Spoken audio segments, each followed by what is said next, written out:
Welcome to the David Chang podcast. I'm your host, David Chang, and today we're going to be talking about, did David wake up on time to go running? What do I think about the North Korea missile crisis? And number 3, Bitcoin crashes after a huge surge past $10,000 US. What's next for Bitcoin? Stay tuned to the David Chang podcast where we answer all your questions or make up bullshit for any of your questions that we don't know the answers to. What's up, guys? It is Thursday, November 30th. I woke up, obviously. I went for a run about an hour after I was supposed to go. I've been really kind of exhausted lately. Yesterday, I had that snafu with the recording. I only ate a lunch. I didn't eat dinner. I fell asleep because I was so tired and didn't really get much done, unfortunately. Trying not to beat myself up over that. Okay, so yesterday I talked about feeling really anxious coming here. A lot of what I did do before I started this video series, which is not a big deal, I did look up a few Asian American or Asian people of Asian backgrounds living in Japan experiences. And there's not that many, I feel like. But at the same time, I think one reason why that is because most foreigners have similar experiences, regardless of ethnic background. Yeah, what I realized was I was thinking about, hey, what are all the things that you have to do as a foreigner living here, as a foreign resident? And, generally we all have to do the same thing, depending on the countries we come from. So, what I can say is, when I first got here, I got set up in a share house made out of wood, literally. I was actually kind of, it was a little endearing because it felt really quaint and oh yeah, I live in a Japanese apartment. But the Wi-Fi was absolute shit. It would actually cut off at times, just random times, and BattleNet was blocked on it, and I was super on the Overwatch hype train, and that really hurt. So I had rented a pocket Wi-Fi, a long-term pocket Wi-Fi, and that let me have internet until I got a mobile phone. Or that was gonna be my solution for mobile phone internet. It ended up being my home and mobile internet until I found solutions for both. But yeah, that place kind of sucked, unfortunately. The irony is that one of my old coworkers set me up with that place. I had emailed her, and she was like, "Yeah, this is a good one on this line," and yeah, I mean, stuff happens. It was a really old place. No, actually, she recommended a place that was much better, and she had a couple more recommendations. What happened was I basically chose the cheapest out of all of them because I was like, I'm going to save as much money as I can. Because I thought the whole time that this entire share house plan was going to be temporary. Here I am a year and a half later, and I'm still with the same agency.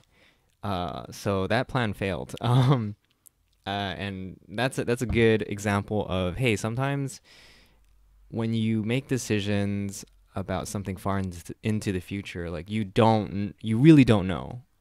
Investing in Bitcoin, you really don't know. Everyone's kicking their ass about not putting money in when it was $1 a coin or whatever. You can't really call stuff like that. I mean, there's anticipation, and that's how investors win. They kind of have faith in something, and if it ends up working out well, then that's really great. If it doesn't, it's just another flop. I mean, this is why you hedge your bets. Anyway, sorry for that tangent, but yeah, I'm still with this agency called Oak House. And it's very popular amongst foreigners. It's very easy to get an apartment because you don't have to worry about contractual stuff that's very normal in Japan, such as 1 to 2 year contracts, deposit money, key money, extra fees, guarantors. It's just a lot of BS, a lot of friction when it comes to moving in.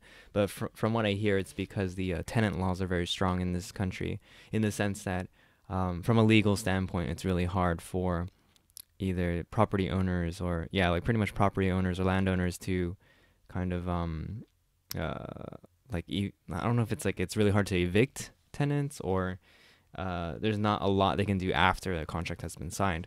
So I mean, when you have instances of people kind of moving into your properties and then like trashing the place, like oh no there's shit all over the walls and they broke the wall, they tore the entire place down, and they can just like run away. I mean, I'm sure that's a huge exaggeration, but they run away and you can't really do anything about it.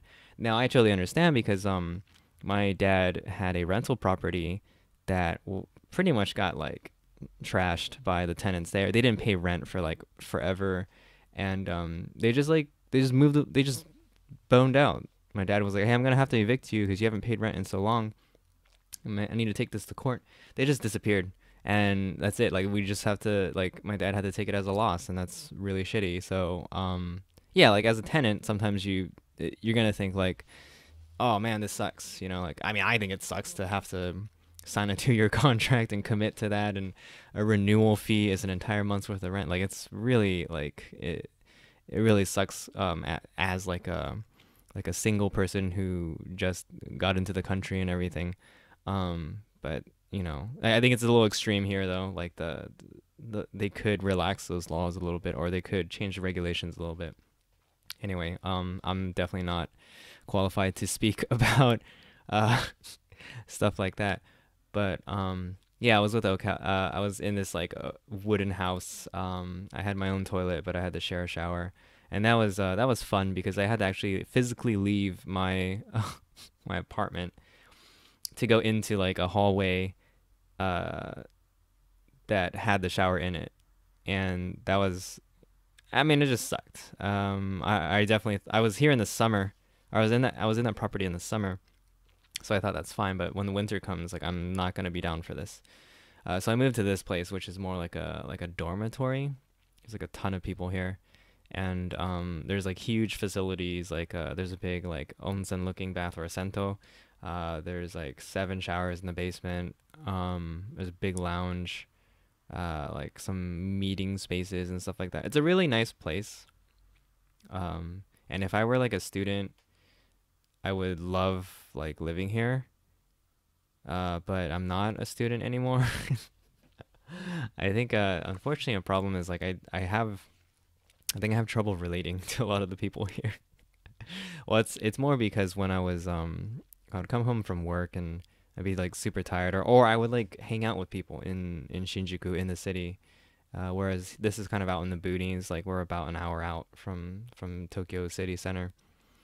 And yeah, it's just like I didn't, I'm done with the day. I don't want to come home to like drinking or like loud, obnoxious young people things. Oh God, I sound so old saying that. It's so dumb because I'm not even like that old at all. Like people, man, that also pisses me off too. When people say like, "Oh, 30, that's so old," or like, "You're so old," like come on, like what do you really know, you know? So sorry. These all the it's all coming out, all the anyway, yeah, so when it came to like an apartment, I had it pretty easy, but what I do want to do is I want to move to a proper apartment soon. And that's going to depend on where we set up our new office in Tokyo, cuz the unfortunate reality is because of the strength of the public transit system here, when you like choose a job, you basically choose like where you live and everything. And because of the way the lines are laid out and the stations are laid out, your life really revolves around your train line. It's kind of sad. No, it's just a big, it's just one of those differences between, say, a strong public transit system versus like very individual car-run society.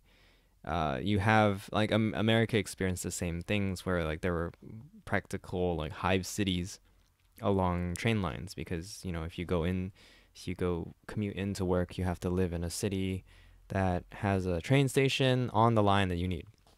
That's basically it. So yeah, we'll figure out where the new office is gonna be, and then I will choose like to live on that train line or somewhere nearby, somewhere convenient, something like that. I don't know. Maybe I'll walk to work. I don't know. Well, that's probably gonna be too expensive. I don't know. Anyway, that was apartment hunting with David Chang. Send in your questions. I'll answer them, or I'll make up bullshit for them. Very cool. Enjoy your time. Enjoy the rest of your day. I don't know. God, stupid end.